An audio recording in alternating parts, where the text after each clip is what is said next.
আপোনাৰ জীৱনত নিশ্চয় আপুনি গহৰ দান কৰিছে। গহৰ দান বুলি কোৱাৰ লগে লগে এইটো কথা সদায় মনত ৰখা দৰকাৰ যে গহৰ দান কি গহৰ দান কৰিছে।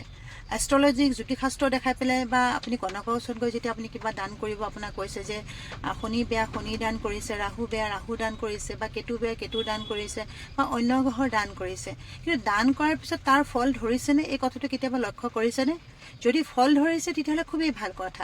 যদি ফল ধৰা নাই, তাৰ ওলোটা হোৱাটো সম্ভাৱনা বেছি দেখা পোৱা যায়। সচৰাচৰ এই কথাটো আমি দান কৰোঁ, দান কৰাটো খুবেই ভাল কথা। আমি কোনোবা বৃদ্ধাশ্ৰমত গৈ দান কৰিব পাৰোঁ, বা শিশু গৃহত গৈ দান কৰিব পাৰোঁ, অথবা আমি কোনো অনাথ আশ্ৰমত দান কৰিব পাৰোঁ। সেই দানটো বেয়া নহয়। আনহাতে আমি গ্ৰহৰ শান্তিৰ কাৰণেও আমি দান কৰিব পাৰোঁ। কিন্তু দানটো কেনেকুৱা ধৰণৰ উচিত?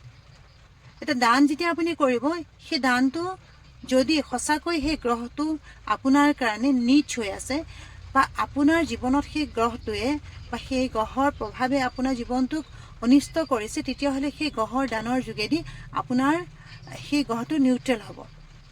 কিন্তু যদি সেই গ্ৰহটো পজিটিভ হৈ আছে, যে আপোনাক মই ক'লোঁ যে আপোনাৰ ৰাহু বেয়া, আপুনি ৰাহুৰ কাৰণে এইখিনি বস্তু দান কৰক, তাৰমানে আল্টিমেটলি ৰাহুক ডমিনেট কৰিবৰ কাৰণে।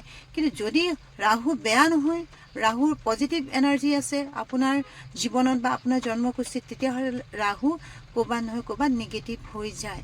গতিকে দান কৰাৰ আগত হাজাৰবাৰ ভাবি লোৱা দৰকাৰ যে আমি কেনেধৰণৰ দান কৰিছোঁ, কি ধৰণৰ দান কৰিলে আমাৰ ভাল হ'ব।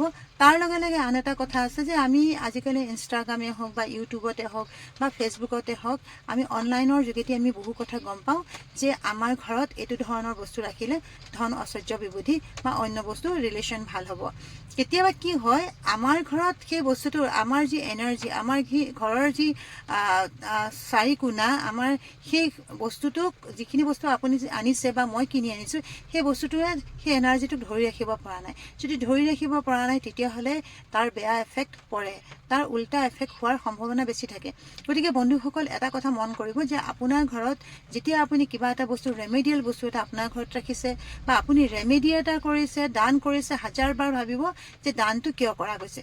ডিগ্ৰী ৱাইজ গ্ৰহৰ দৃষ্টি ক'ত পৰি আছে, গ্ৰহ নিগেটিভ কিমান, পজিটিভ কিমান, বন্ধুৰ লগত আছে নে শত্ৰুৰ লগত আছে, বা দশা পৰিছে নে নাই, সেই সকলোবোৰ নোচোৱাকৈ যেতিয়া আমি দান কৰোঁ, দানৰ উল্টা প্ৰভাৱ পৰে।